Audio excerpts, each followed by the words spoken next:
Hey there, Rodney Miller here with Hard Money Partner. Today, I'm interviewing Elaine and Nick Stageberg. Stageberg, that's correct, right? Stageberg. Stageberg. I've been calling you Stageberg forever.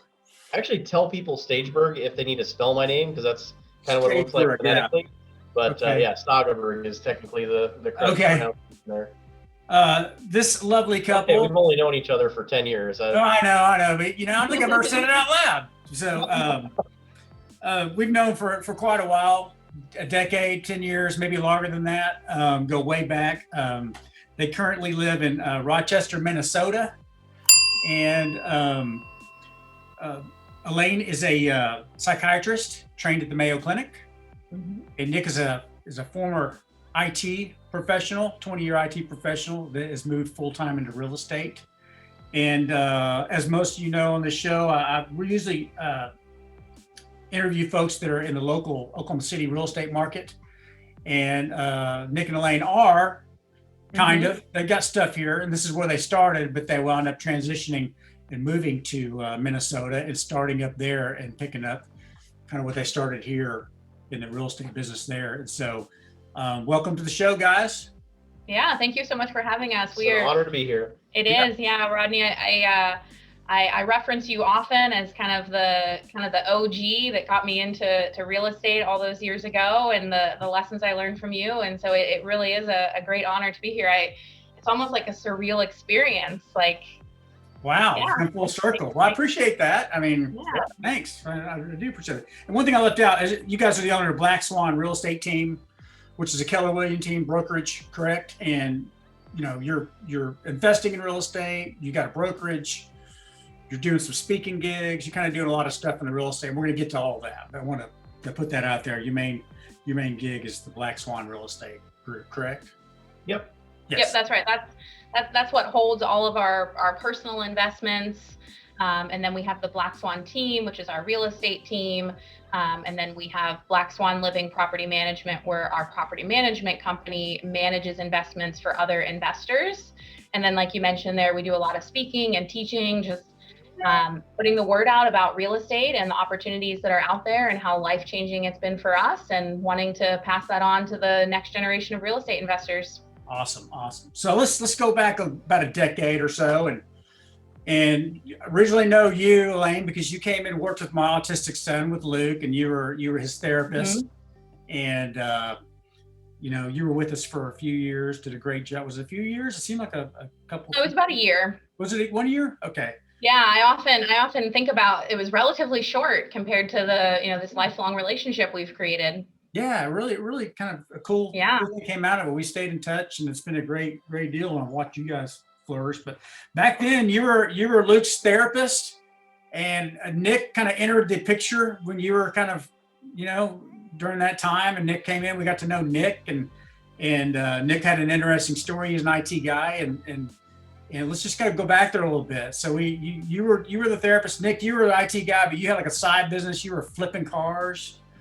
Let's go. Yeah, I've had a side hustle my whole life, I think, and at that time it was flipping cars. I still have my YouTube channel hanging out there somewhere with a bunch of automotive how-tos and stuff. I'm a car guy, and that was actually how Elaine and I'm trying to think of how to even introduce this story, but I wanted a really nice wedding ring, and I don't think I'm a very materialistic person about a lot of things, but that was really important to me.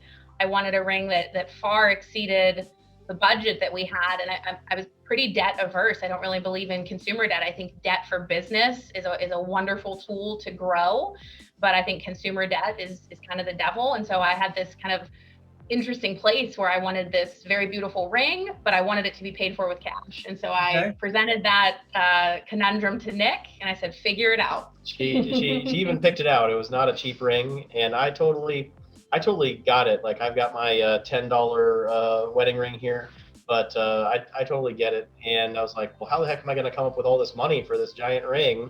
And I think necessity is the mother of all invention. And it's like a thought exercise you hear sometime. Like, if you had to make $100,000 a month for some treatment to save your child or something, like, you'd figure out a way. And I mean, that's exactly what happened here. Like, this was a huge I want to be able to get Elaine the ring of her dreams and everything. And we're looking at Craigslist, and we saw this truck. It was a retired oil field services truck that they had taken all the gear off of it, so it was just like a bare cab, and they were selling it for almost nothing.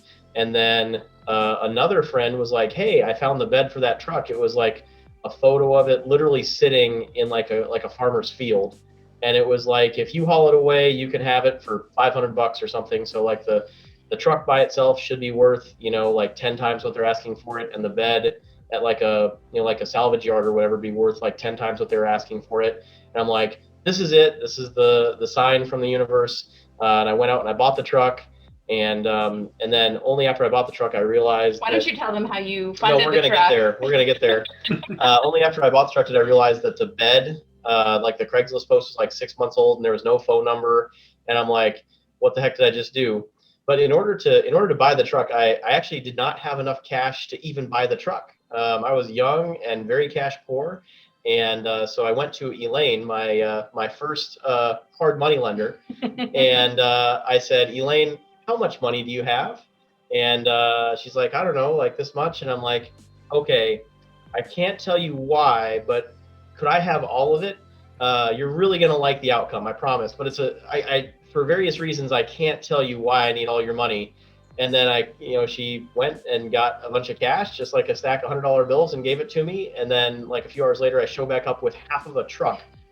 Which my friend went driving around in a mud pit on the way home just for fun. I don't know why. So it was just, it was not. We spent hours cleaning the mud off of that truck. And she's like, "What are you doing?" And that's when I was figuring out that the bed, I may not be able to get it. And I'm like, actually, I don't 100% know what I'm doing. We're gonna figure it out though. So we eventually did get a hold of the guy, got the bed, put it on there, and then flipped the truck, and tripled our money, and that was enough to to buy the ring. And I'm like, "Hey, this is 100% return of capital." Yeah, there was 100% return of capital, and I literally said, "Okay, here's your money back, just like I promised. Now, how much money do you have?" And she's like, "Well, about this much." I'm like, "So this worked out pretty well. Maybe we should do that again, but like keep the money this time instead of making a different investment." And so we went and we bought 3 more cars within like the next week, and those cars did not triple, in a week or whatever. But we did end up making money on those, and that's how I ended up flipping. I did like 250 transactions over several years. 250 car transactions? Yeah. So those were the early days where we didn't have children yet, and I was in medical school. And so Nick would be out in our garage, and we had, kind of a typical Oklahoma home where the garage was attached and there was the door, and I would be sitting in there studying. And so we were kind of together, but for the most part, we were working. And, if there's anyone listening that's kind of younger in your career or kind of making your first moves in real estate, like the early days are not necessarily sexy, but they're a lot of fun, and they're really fun when you look back on them 10 years later and you think like, that's what we did. Like, but that's how you build these skills of borrowing money and making a return on money. And like Nick has negotiated like countless car deals. Like a house deal is not a big deal compared to. House deal is way easier than a car deal. I remember talking to you about that. You were flipping these cars. I was like, dude, you're doing what I'm doing. I'm just doing the houses, and you're doing the cars. The numbers might be bigger if you moved to houses, and you already. You probably were the one that planted that idea in our heads, because basically like after we had kind of built some steam with this and built some momentum, both in terms of skill and in terms of some capital, we're like, well, let's just put some zeros on this. Yeah. Let's move into real estate. I remember part of it is like, I was financing houses, like doing owner finance. I was like, same thing with cars, owner finance cars. You're like, nah, I don't want owner finance cars. Not really. Did you ever get into owner financing that stuff? No. That could be a big pain, I'm sure. Yep, and that was a whole discovery process to people. Literally half the inquiries they'd ask for payments, and I just wanted a quick, clean transaction. I would take a car that needed some TLC, and go make whatever repairs it needed and clean it up and sell it. And like a perfect car deal, I'd buy it one week, sell it the next week, and hopefully double my money or something like that. But one thing that was really interesting to me is, I was like a IT professional, years of experience, 2 bachelor's degrees, and I was charging $50 an hour for like IT consulting, which was like good hourly compensation at the time, for a young guy who doesn't have much yet. And the car flipping thing, it almost seemed like it was like beneath me, or I don't know. And the lesson I learned, like that was the first time really where, like the money I made became totally disconnected from the time that I put into it. That was the first time I stopped selling my time for money in like a real way. And I did it with debt, literally with money I borrowed from my wife. And so I wasn't even necessarily leveraging money I had. I was leveraging money I didn't have. Sure. And I made money because I owned the asset.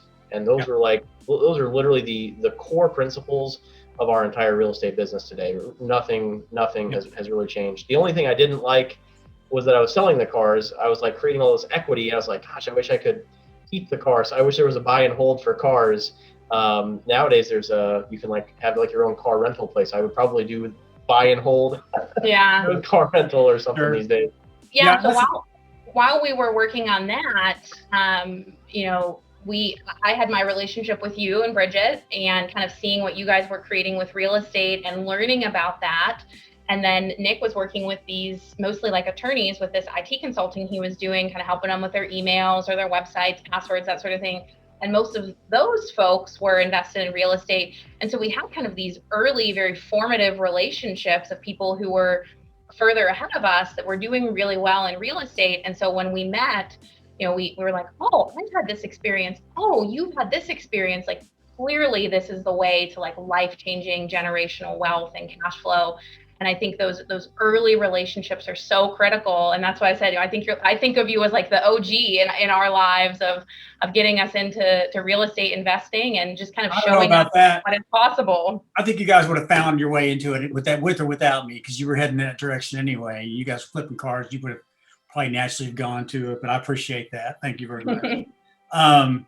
Yeah, man, I think you're right on about the trading, basically when you're working for a living, and whether you're a doctor, a plumber's assistant, whatever, you're trading dollars for hours. And after you do a few deals, you learn that money is not necessarily tied to your time. You can disconnect money from time. And when you learn that you can leverage money and leverage stuff and make money without having to put the time in, it's a game changer. Totally huge. And I think that's something that neurosurgeons down to, teachers or anybody anybody can learn that lesson. That's a huge lesson to learn. So basically, you're working for me. One day you come in and go, you know what? I think you're going to become a doctor. We're like, really? Really? You're going to become a doctor? Yeah, I think I'm going to go back to school. And I'm like, okay, yeah, whatever. Damn if you did. You went back to school and. Yeah, so my undergraduate degree was in biology, and then I had a little bit of a diversion where I studied business. So I have a master's degree of health administration and policy, and that was during the time that I was working with your family. But that love of the human body and kind of those biology roots I had were very strong, and I was mentored by a pediatrician who's still very influential in my life, and she said, I really think you should go to medical school. And so made that decision. That was, found out I was accepted to medical school like a week after we got married. Like a week on our honeymoon. Yeah. So kind of. It was a big year. It was kind of things were changing, very quickly. And then went to medical school, but it was during medical school that we actually started investing in real estate. So we had the one home that I lived in before Nick and I got married. I wanted to sell it. I'm very transparent that I thought it was kind of crazy to have a second property while I was quitting my job and going on to medical school. And Nick very much wanted to operate it as a rental. And so we kind of, after many discussions and looking at the market, that's what we decided to do. And then really discovered that we liked that. And we liked, certainly we don't have like friendships with our tenants. There are clear boundaries and professional relationships there, but we got to see a couple move in and then have another baby and move out, and then another couple move in and they moved out because they got pregnant with twins. And it was just this like really nice way to feel like we were, playing a part in people's lives and in the community. And so we saved up kind of all of our money from all of those car flips and bought a foreclosure in Oklahoma City that had been vacant for like 10 years. I mean, just like the craziest deal, but it's all we could afford. And we were like maxing out our credit cards, buying flooring, and we hired a roofer and an HVAC tech. Fortunately, I did not try to DIY that stuff, but we did as much of our own rehab as we could and created sweat equity. And Rodney, I think you walked through that property when we got done with it. Mm-hmm. And I remember it. When we were all done, I think we were all in it for 52,000 or something like that. And the bank appraised it at like 85,000. We got a really bad loan, 6% interest, 15-year amortization, like a 70% LTV. So we got like $55,000 from the bank when we were done. And I remember like picking up that check from the bank and just being so elated, like this is the biggest check I've ever gotten. Like we now have this cash flowing property. We have no money in it. We even got money back from the bank. Like the rest of my money making endeavors need to be like, I need to collect as many of these checks as I possibly can. Yeah, infinite returns. You got all your money back, and that's exactly what we've done. So now we have 40 or 50 of those properties where we have basically no capital in the portfolio altogether. Some of them we leave some money in, some we take some out, and they've appreciated over time. We've been able to do cash out refis, and they all cash flow. And so last year, I actually stepped back from my career in IT, and we're financially free, or whatever you want to call it, doing full-time real estate. And it feels, on the other side, it feels just as good as it seems like it should. Let's get into that. Was that a plan you had to eventually transition, quit your job, or did something happen, an event, or was that a plan? No, it just. And was it scary as hell going forward? Oh yeah. We spent a solid. So at that time I was a resident physician. So for those of you that maybe aren't as experienced with medicine, I was making like $50,000 a year as a resident physician, working like 70 hours a week. So I could comfortably take care of our family, but actually childcare is very expensive here. So even with my salary, without Nick's salary, things would have been very tight. So we spent like a year looking at spreadsheets and crunching numbers and really making sure it was the right decision. And then finally kind of bit the bullet, and the Nick's last day, I'm like, make sure you thank everyone and give hugs, and you want all of those relationships in as good a shape as don't burn your bridges. That's funny. So was it your plan to leave your job all along? And when you decided to pull the trigger, was it scary? Were you ready? Did you feel like it was ready? It was the right decision? Or were you scared? It was scary as heck. And, we had the good fortune that I had a 6-figure salary, a great job. I'd had a career for many, many years, and it was kind of like a dream job in IT. And I was even doing this thing, I called it reverse telecommuting, which they were totally okay with because they really wanted to keep me there and they knew what I was doing. But I would do like my real estate work when I was in the office, like at the computer. And then when I had meetings, I would dial into the meeting and go drive around town to do my road real estate work. So I was putting in 80, 90 hours a week, every week, to get all my time in at my day job and get all my time in on the real estate thing. And I can't believe I survived, frankly. And meanwhile, Elaine is in residency, with the insane, kind of working pace, 70 hours a week there. We had 2 children by then. So again, to people just starting or early on, it takes work. It takes, that rehab that we talked about in Oklahoma City. We painted that ourselves. We laid flooring ourselves. And then for several years, we kind of say like between the 2 of us, we were working like 4 full-time jobs. Yeah. But now we're living a life that's like outside of like anything we could ever imagine. Yeah. Let's just to recap that. There's some good lessons to be learned there. Number one, people can look at you, full-time real estate investor, so easy. You quit your job. No, it's not easy. It's always a tough decision to quit your job, especially when you're making 6 figures and transition to something that's not guaranteed. That's tough. It takes some cojones to do that. No doubt about it. And the other thing is, it's not easy. People are like, I don't have time. I want to do it, but I just don't have time. Like, bullshit. You don't have time. Look at you guys. I mean, you're going through residency. you're working a full-time job, and on your off hours, you're building this huge real estate empire on the side, putting in your 70, 80 hours a week so that you can be to where you are today. But it wasn't easy, right? It's like crap load of work. But it's fun. If you do it the right way, it's a good time. Oh, it's fun. It's addicting. Once you've done a few deals, it's so fun to go out hunting for a deal. And I guess I know investors who have been in the game for 40 years, and I don't think they ever get tired of the thrill of the chase. It's always like you could have, like we were under contract for a $7.5 million half completed subdivision of townhomes right now, and that's like a big deal. Last night we have a babysitter, so we go on a date. We're at dinner. We finish dinner. We're like, so what do you want to do? And Elaine pulls up the MLS. She's like, hey, there's this house over here. This might be a deal. We go over there and we write an offer. And we still walk around. We're like, gorgeous. Yeah. It's just like a 3-bed, 1-bath, like 1960s ranch, but it's our future, right? We buy enough of those, and we've secured our future and our children's future and our children's future. And I think finding a way to really keep that why front and center, and to make the real estate investing like part of our lives. Like we never thought of it as like, oh, Nick is out doing real estate, and I'm home with the kids, and this is terrible. It was like, well, how can we do this together? How can we involve our children? So our children are 3, 5, and 6 months old now. And, of course it was COVID this summer, so everything shut down in our area. Even the playground shut down for a while when things were, really touch and go in the beginning. And so we're like, well, we own about 100 properties in our property management company. We're going to take these kids to spread grass seed. And again, landscaping. Again, someone might say well, isn't that kind of beneath you guys, or what do you guys doing? Doesn't that defeat the point of all this freedom?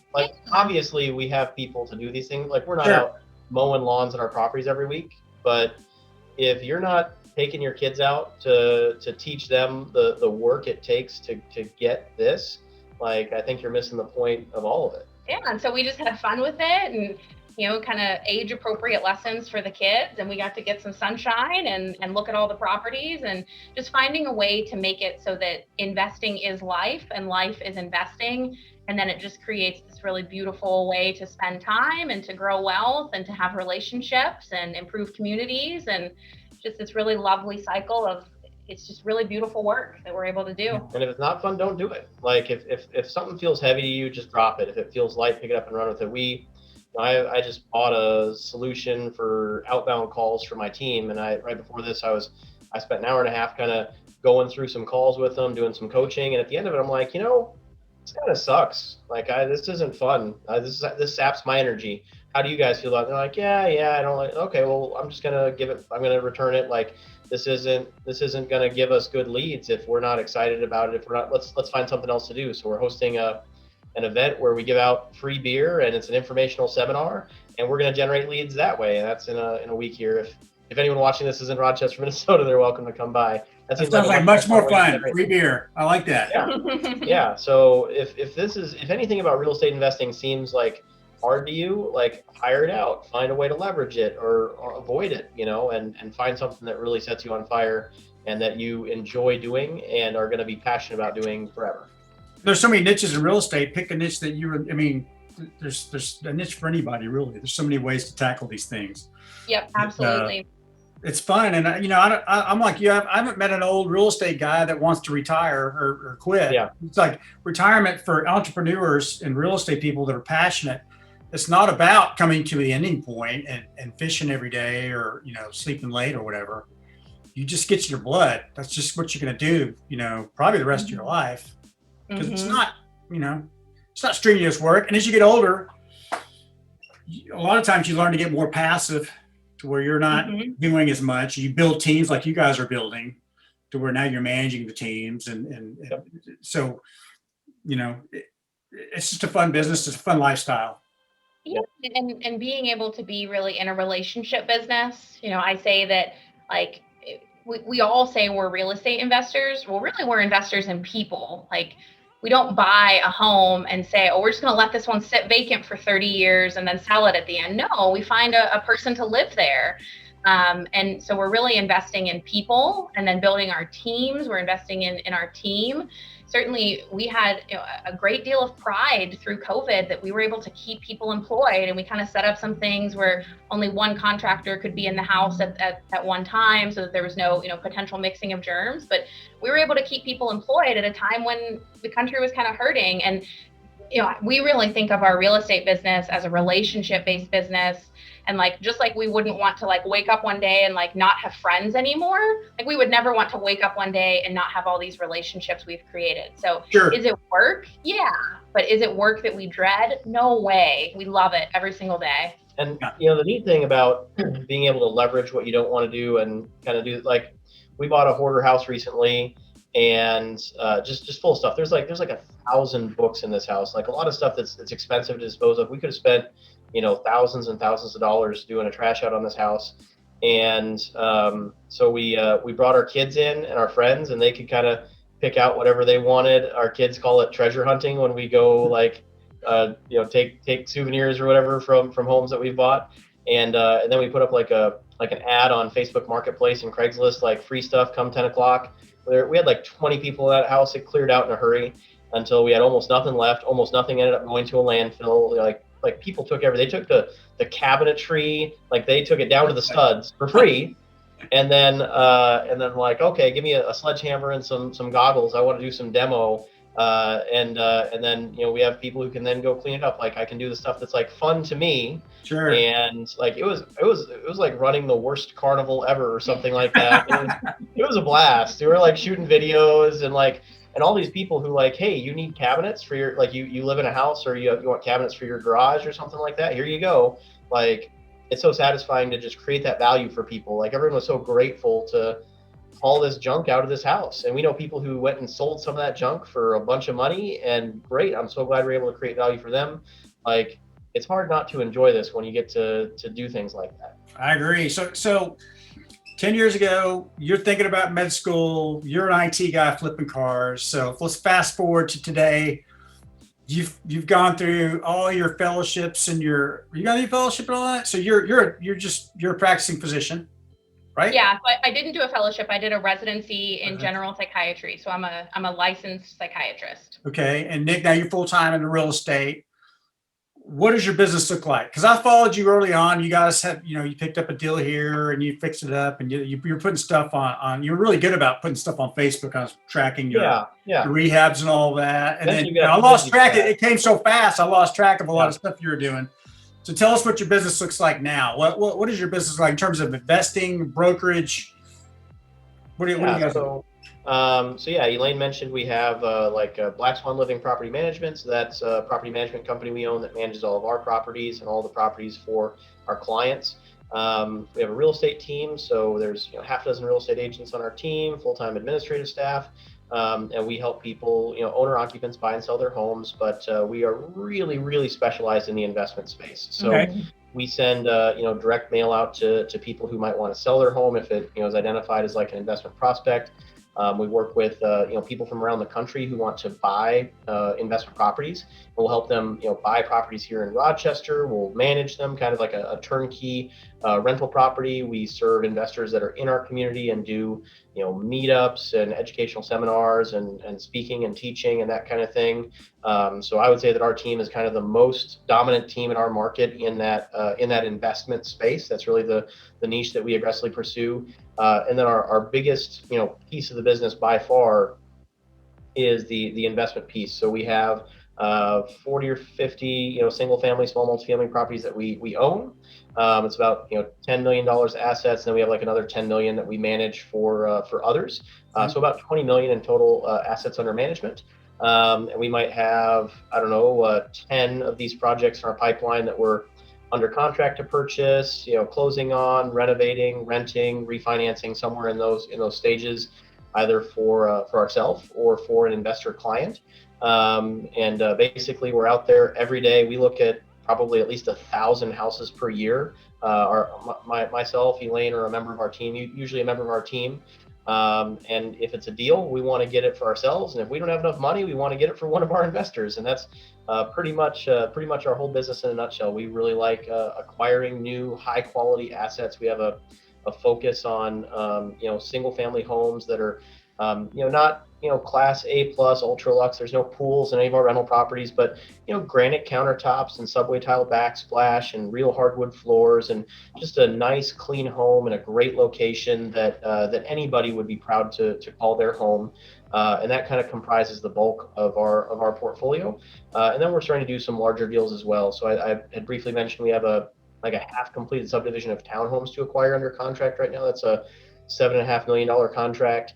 And then when we're done, hopefully we've built 3 more phases. That'll be like a $30 to $40 million subdivision of townhomes that we would wholly own. And we bring in investors on the front end and pay them a preferred rate of return and tax advantages and all that good stuff that I'm sure some of your listeners have heard about. So we've got several different kind of thrusts to our real estate investment business, but we're certainly investors first, and then kind of real estate agents second. Sure. It sounds like you're making a huge leap with this next deal, man. It sounds like a biggie, which could lead to a lot of. Have you done any multifamily previous to that, or any commercial deals or anything, or is that? Yeah, so we personally own a few duplexes. We manage several small multifamilies for our investor clients. We manage kind of a medium-sized apartment building for an investor client, and then we've underwritten and vetted like countless deals of this size. We've written offers. We looked at a ground-up development opportunity. Got pretty serious on that one, and then there were kind of some troubles with like building the road and how that was going to kind of take the project cost way over what would have made sense. So this is the first one that we're under contract. We're getting really close to close here. We feel like it really fits our single family feel, because these townhomes they all have their own front door, their own garage, their own yard. It's just more of them all at once. But even like from like a legal perspective, they all have their own PIDs. There's actually like 30 separate transactions. We're just kind of closing them all at once. So this is a really nice way to scale the business in a way that kind of fits our culture and makes sense. Mm-hmm. One of the things I want to talk about here is, kind of the theme of this call has been that real estate and life go together and that they're not separate. And goal setting is a huge part of life and a huge part of real estate investing. And so every year, Nick and I have written our goals down for the past like 4 years. And we've been like pretty sloppy in the beginning. We would like write them down, or we store them in Google Drive. And then like 2 years later, we'll be like, oh, look, here's 2018 goals. Oh man, like come to think of it, like all this stuff came true. And now we're really deliberate about writing down our goals, looking at them very frequently, talking about them, telling other people about them, really getting it into our core. And so our goal for this year was to buy 50 properties. And COVID hit and all this stuff happened, and we were kind of midsummer, and I think we had we'd only added a few. We were just hopelessly behind. Yeah, I think we had added maybe like 15 or something. Like it was looking like this like 50 number was never going to happen. And then this townhome opportunity came our way, and we kind of looked at each other and we're like, This like precisely closes the gap. Yeah, like we'll probably get another handful of single families in the next several months. But this townhome deal is really it. And, call it God or the universe or energy, call it whatever you want. But I think putting your ideas out into the universe and feeling them in your core and putting them out to your relationships and just continuing to look at them and to be excited about them, the rest will kind of unfold. If someone had said on January 1st, you're going to close this townhome deal, I would have said, no way. If someone had said on like, I don't know the exact date, but like June 15th, you're going to hit your 50, I would have said, no way. Like we're only at like 15, like it's COVID. There's not enough time left in the year. And just keeping that focus on goal setting and kind of becoming the person that we're meant to be. And real estate is just a vehicle to accelerate that life.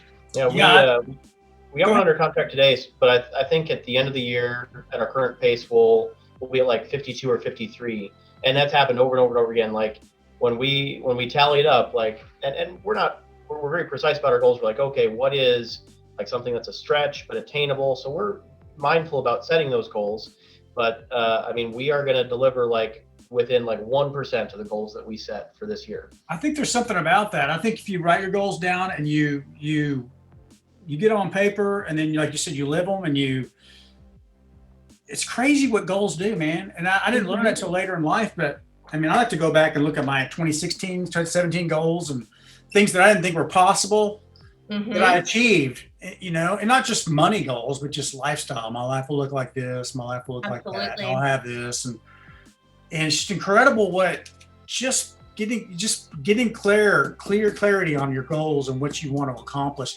is stretching yourself, pushing yourself outside your comfort zone, you know, taking the risk that you might not make that goal, and you might feel bad about yourself if you don't.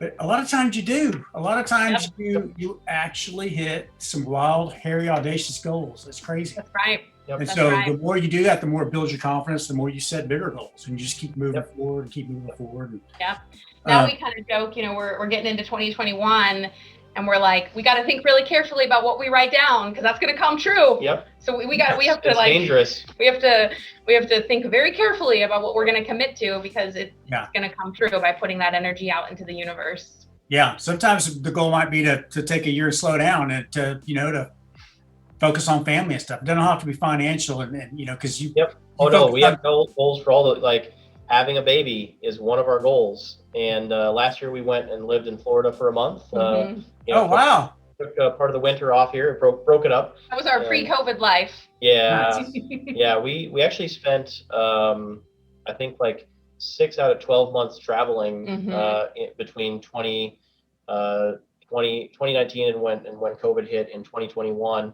Then we had to cancel a whole lot of plans. Yeah, we did too. Are you guys traveling at all with that couple? They're 2 doctors, and they're doing real estate. I think they have some real estate here in Oklahoma City. I can't remember their names. I met them at a multifamily conference. Yeah, Kenji and Letitia. Yeah, Kenji and them. Yeah. You guys travel with them at all? They travel a lot. And they got. So the last time we saw them in person was December of 2019 when we did a Tony Robbins event together. Okay. I think Nick actually saw them in January. At another Tony Robbins event. Yep. Yeah. Great couple, man. Great couple. I met them a couple times. They came here, and I met them at a conference in, I think, Colorado. And then I saw you guys together somewhere or something. We figured out you guys knew each other. They're the ones who introduced us to Tony, so we're really grateful for that. That's on my bucket list. I want to get to a Tony Robbins seminar one of these days. Oh, yeah. Absolutely. We did a whole bunch of them here in the last 12 months before COVID. So the virtual ones are pretty darn good too. We're going to do a virtual one at the end of November, and then a virtual one at the beginning of December. It's not quite the same, but it still is very good for getting your mindset in the right place and making those goals and just kind of becoming the person you're meant to be. Yep. Let's go to Fiji. I want to go to Fiji. Doesn't he have that big one in Fiji? That's right. Yeah. Yep. Yeah, man. Well, guys, let's talk about a few. I mean, it's not all, you know, shits and giggles. Let's talk about some roadblocks you hit or some obstacles you came across. I mean, everybody comes across obstacles and trying trials and tribulations, and just tell us about a couple things that didn't go so smooth. That might have. And I know Nick wants to talk about some specific things, kind of from like a high level perspective. Like, know that real estate investing, it's just obstacle after obstacle after obstacle, right? Like, that's where the value comes from, is solving problems and having a very core sense of yourself that you will figure out those problems. They may not be easy. You may cry, you may shout, you may throw something, you may have to sleep on it, you may have to start phoning friends to say, hey, I've got this problem, how do I figure it out? But you will figure it out. And as you do that, you become the investor that you are meant to be. So the problems that were problems to us 10 years ago, those are nothing today. And now we're always discovering new problems and always kind of, you know, new things. And whenever you stop having problems, that means your growth has halted. And so really changing your mindset around like, what is a problem, and really thinking of it as like, oh, this is a workout I get to do. This is an exercise I get to do so that I'm a stronger real estate investor and a stronger person. Yeah, we really believe in the Stoic philosophy that the obstacle is the way. So if something is an impediment for you and you figure it out, you figure out the way around it, the way through it, and you become a stronger person as a result of it, all of a sudden, that's probably going to be your strategic advantage, because other people are probably stuck on that thing too. And suddenly you figured out the solution that they haven't figured out. So like, for example, our market is a very high regulatory market. And when we first came here from Oklahoma, which government is kind of just an idea there, it almost doesn't even exist. It's a very low regulatory market. We were really shocked. And, here the government comes and like, tells you which tiles on your sidewalk to replace, and they'll come out and replace it for you if you don't. And I'm like, well, that's liable to get you shot if you did that down in Oklahoma. Someone comes on your land and tells you what to do with it. And a lot of investors really just kind of complain about it, and you have to get inspections done, and they kind of like give the inspectors a hard time. Like, inspectors just doing their job. And for us, like, they're like our business partners, our best friends. We understand what their goals and objectives are, and we partner with them. I went and had lunch with the director of their department and said, hey, you know where all the worst properties in our community are? Could you give me a list of addresses? And they're like, yeah, we'd love it if you'd buy them. Your properties are all in great shape. Here's a list of addresses, that we've already bird dogged for you. Could you please buy these properties? Like, the person who you think is your enemy may actually be your ally if you can just figure out the way through that obstacle. Sure. I think one of our biggest challenges was probably capital, and I think a lot of people run into that. Let's tell a crazy story here. And sure. Speaking of us always doing wild stuff. Yeah, so we're buying like one property a year or whatever, like most people do. And we're like, we gotta do something. We gotta figure out a better, we gotta grow faster. And we went and we got 2 properties under contract one day. Just a great deal came our way, and we couldn't say no. Like, we made such a low offer that we're like, we'll figure out a way to do the deal if we get it under contract. And they accepted our offer. And we're like, okay, we have no money to buy either of these houses. We have to figure out a way. And so we went and reached out to friends and family and everyone we could, and got private lending partners who lent us the money to renovate those homes. And then we did just huge, like, they were actually like set to be knocked down. Like, all the meters had been removed. Like, they were not condemned, but everything but. And we brought them back to life, and they're just beautiful properties now. We did, just insanely huge renovations on them. Did a great cash out refi, repaid our private lending partners, and now we had 2 more cash flowing rentals in our portfolio, and we, pulled more cash out than we put in because we created so much value with sweat equity and just getting such a great deal on the properties in the first place. And we're like, hey, that worked pretty well. Maybe we should do that again and again and again. And that's, really the basis for everything that we've created today. And we've been slowly building our own, kind of war chest. And now we have, a huge pile of cash that's ours, but we still work with private lending partners to this day. And that's been a basis for basically all of our growth, I would say, for the ferocious pace of our growth. Yeah. I'd say the major impediment. Yeah, one of the investors on one of those single family homes way back then, she's an investor on our townhome deal, and Nick had a phone call with her yesterday to say, like, this really means a lot to us that, like, you believed in us, in our earlier days of investing, and that we're able to grow these investments together. So again, it's just all about relationships, and those 2 properties are on like a busy corner street in town across from a city park, and so people will say to us, like, you really did a nice job with those properties, and it really grew our reputation. And just having fun with it. I remember when Nick came home and said, those 2 properties on that corner, well, I had lunch with the listing agent, and we're under contract, and I could have flipped out and said mean things and said, you're reckless. And instead I said, we're gonna figure this out. Let's make some calls. Let's have some fun here. Let's build some relationships. Problem solving. We had no idea what we were doing. We're ready, fire, aim, man. I like that approach. Just do it. That's right. Absolutely. Yeah. Absolutely. What do you think is the biggest impediment to growth for you guys? Is it access to, or maybe early on, access to capital and money? For us right now, access to deals. What's right now? It's not enough deals. We've got one when COVID hit, we said, man, we really need to kind of hoard our cash because there's going to be some opportunities that are going to come, and that downturn has certainly not come. And we have all these people who want to get invested in these larger deals that we're putting together. But we've written a lot of offers on these bigger deals, and we'll write not like the numbers stop working for us at 2.5 million. We write an offer at 2.6, and it sells for 3 million. And we're just like, how? There's no way people are making money on this. I know. So yeah, I would say deals is the number one kind of impediment for us right now. About 5 or 10 years ago, same thing. Was it? Did you have more deals than money, or more money than deals, or This time, 3 years ago, three years ago, there would be 10 REOs just sitting on the market with, you could buy them for 100, do a $50,000 renovation, it'd be worth 200 when you get done. And you just have your pick. They'd sit on the market. You could negotiate on price. And nowadays, that same REO is going to sell for 150,000, and it still needs a $50,000 renovation, and it's still only worth $200,000 when you get done. So there's like zero margin. yeah, And it goes in the first day on market over asking price. And so we don't typically buy those anymore. And then even the off market opportunities, everyone has heard that the real estate market's on fire. In fact, like I was at a direct mail appointment the other day, and I had kind of like negotiated a price with them. And it was a really good win-win deal. And they're like, well, we've gotten so much direct mail from so many people that obviously our home is very valuable. And so the price has gone up. And I had to explain to them that, like, if you're getting a lot of direct mail from a lot of people, that means your home does not look very nice, and it's attracting a lot of attention for that reason.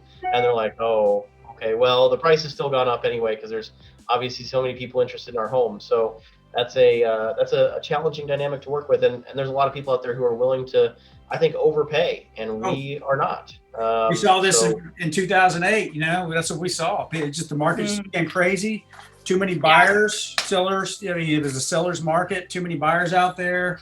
The difference now is I think money's even cheaper now, so people are willing to go out there and spend more money for properties. But what surprised me? A lot of these people, I think, are doing these on 15, 20-year mortgages with 5-year refinance events coming up, and I think that's going to be a problem for a lot of these folks if the economy drops and values drop, and they've got these thin margins. Yep. Yeah, we have really conservative underwriting. And there are still plenty of deals. They're just harder to find. Yeah, sure. On our commercial notes, we negotiate them, and it varies. And this is a negotiation, but we negotiate that the bank has no right to call the loan due, no right. So like they can reprice, and we ask that they cap the reprice at a 2% increase. At which point, it'll be a little bit painful, but we'll still be at least cash flow neutral. Sure. So like the deal we're working on right now, it's a 3-year term with a 3-year extension. Now we're doing a ton of construction in that time interval, so that's why we're doing the shorter term on the existing asset, because we're going to roll in our construction loan. Everything else is a 5-year term that extends for another 5 years. So essentially we have a 10-year term where the second 5 years could be a little uncomfortable. Sure. But I think you're exactly right that there could be a lot of people who could be in for some challenges whenever those chickens come home to roost. Yeah, I remember 2008 when it hit. I had about 50 rentals, I think, but I bought them really, really, with good spreads on them. And I think that's what saved me, because actually rents went up after that because people couldn't get financing for houses, and so more renters poured in the market and stuff. But there were a lot of people that went belly up that were doing tight deals, subject to deals. They would take over mortgages with no equity, just because they could get the mortgage, and then they put a tenant in there, and then they'd move out, and there would be $10,000 repairs due, no rent coming in, and they would just bail on the house, take off. And so we saw a lot of that stuff. So, interesting. At the risk of calling you an old guy, Rodney, I'm going to implore your listeners to listen to you, because Nick and I very much, when we can find someone that's been through 2008, we are wrapped, and we want to know, what did you learn? What did you know? We were of age. I was 22 in 2008. Yeah, I'm doing the math there. I'm getting old too, because I can't do math. But so I owned a personal home, but I wasn't investing then, and so I had a different perspective of that, and kind of knowing, like, what did people experience? What did it look like? What are the warning signs? And just kind of always staying ahead of that. And you have infinite wisdom because you lived and invested through it. It's really valuable. So there's that risk, and they say when the tide rolls out, you see who's swimming naked. So that's right. That's right. We're Buffett, my hero, right there. So we're coming off an unprecedented run on real estate, the stock market. We've never seen anything like this, and so at some point, I don't know if it's going to be a hard bounce or what it's going to be, but I don't have a crystal ball right now. So like in 06, realtors, I think, saw, ninja loans, no doc loans, just like really bad stuff. I think in 06, most realtors were saying like something real bad is about to happen here. Right now, those same people who, were very conservative in 06, like they just don't see any signs of the current trend slowing down. It seems like we're on at least a 2-year trend in this trajectory. If something doesn't change with COVID, eventually the fundamentals are going to get us. But the people who actually buy and sell homes really have not been that impacted so far. There could be a real squeeze on landlords. There could be a time in the very near future when tenants just can't pay because they can't work. But it's tough to say. I don't have a crystal ball. It seems like interest rates are going to be lower for many years to come, but then probably much higher at some point thereafter. And lock in your low rate debt while you can. Yeah, exactly. We follow the kind of the teachings of Gary Keller. We're at Keller Williams. We think Gary's an excellent voice in the real estate space, and Nick just attended Mega Camp, and Gary feels strong about the real estate market, and so we're kind of always thinking and looking and talking to folks. And in January, Gary's opening keynote was, "Did everyone here just have the best year of their whole career?" He's like, "Yeah, great, all right, because this next year is not going to be so great. It's going to be really bad, and if you're not ready, you're going to go out of business." And then, like literally, like a month later, COVID hit, which no one was expecting a global pandemic. Sure. But lots of people, knew something bad was coming, as we were due, and so it's. Right now, it seems like the next couple of years are probably going to be the same trajectory where they've been, and we continue to buy. We put all of our acquisitions on hold between late February and mid-June because it just wasn't clear what was going to happen. But now, when we look at the current interest rate environment, something that wasn't a deal, a year ago, is a smoking hot deal now. And we did a cash out refi on most of our portfolio. We pulled 7 figures of equity out of our portfolio, converted to cash, and when we were done, our cash flow was even higher than it was before because our interest rates are so low. Yeah. So now we can go deploy that capital into more deals. Really tidbit for folks that they don't know, that's tax-free money they pulled out. 7 figures of tax-free money. That's right. They can deploy into another deal, and so you guys are learning the rule of debt equity. You don't want a bunch of debt equity sitting around. You want to redeploy that for more. That's right. For more profit. And always having a huge margin of safety, and always having multiple exits. So we're buy and hold residential real estate. We intend to hold these assets for 10, 20, 30 years. If there's a little dip in value, that's probably not a big deal to us. We could sell them on the market if we needed to. There's all sorts of exits. So whatever type of investing you're thinking about, be thinking about what's my plan A, my plan B. We think probably should be down to like plan E. Getting beyond that is probably just a little in the weeds, but really understanding the fundamentals of investing and kind of knowing all the plans. And then coupling that with taking action and getting your hands dirty and actually making moves.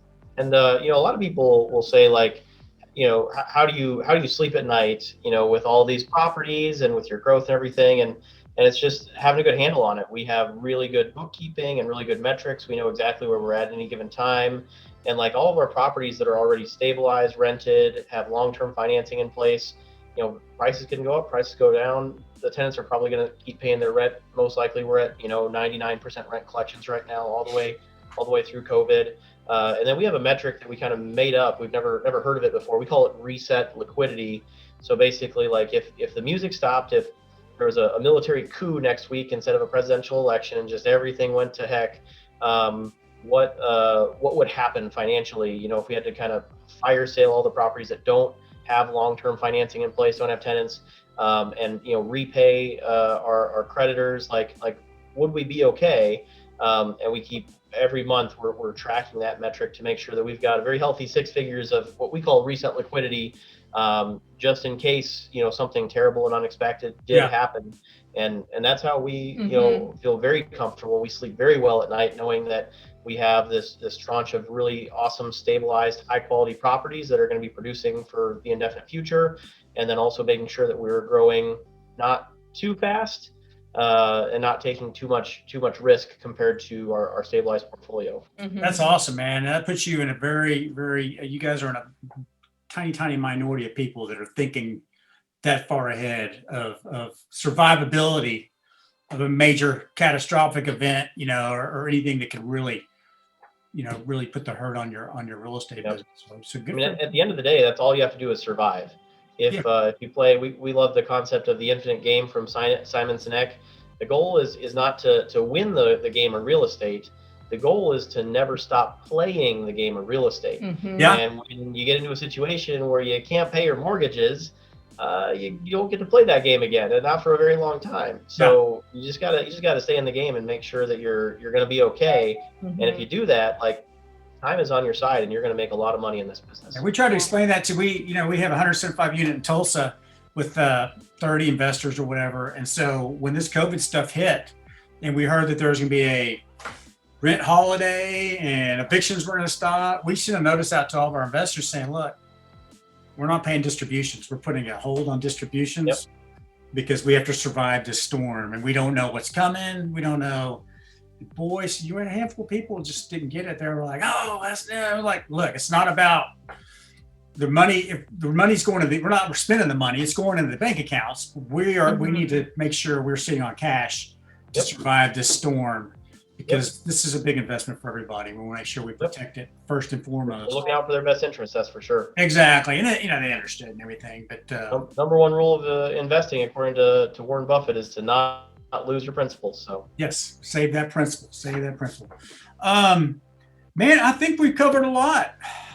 Tell us about your businesses. How do people reach you? What do you have going on? Just give us all the information that people can use to find you, follow you. Yeah. So you can go to our website, blackswan.realestate. There's no .com on there, just blackswan.realestate. We've got a single family at scale kind of free course that we're doing right now. So everyone's welcome to go sign up. We just love spreading the good word about single family investing. I think there's this myth out there that no one can have more than 20 single family properties and stay sane. It's just totally impossible. And we don't think that's true. And we really love single family investing. So we're just doing a free course. So you just go to singlefamilyatscale.com. You can sign up for our email list. You can sign up for our Facebook group. We've got a Single Family at Scale Facebook group. And you're always welcome to reach out to Elaine and I. Our contact info is right there on the website. So I get calls every day from people who want to do some coaching or sign up with our course or invest with us. And we just love chatting with people, and we don't get tired about talking about real estate. So nice. We'll put all your contact information, on the page when we post this out. So perfect. That sounds good. To get a hold of you guys. Thanks a lot, man. It was awesome. Good talking to you guys. Thank you, Rodney. Thank you, Rodney. I think we should follow up. Thanks, man. We should follow up in the near future and just kind of keep up with you guys and see if you take down that large deal of townhouse. Oh yeah. And we'll No, it's 99% likely right now. So we're really looking forward to that. And then we've got a couple storage deals lined up after that. We're not moving on those. We want to get this one closed and stable first, but we've got some more kind of big deals in the hopper, and we're storage deals, like storage units. Yeah. Oh, wow. Yeah. Those are moving. I like that. Yeah. One $5 million deal and one $10 million deal. So that would be pretty fun to diversify. We're starting to get big enough where we have to be thinking about that, and then just to do bigger deals. So perfect. Guys, Rodney Miller, Hard Money Partner. If you like this, please subscribe. Hit the subscribe button. Hit the bell if you want to get notifications. Appreciate it. Till next time. Ciao. Bye, everyone. Bye.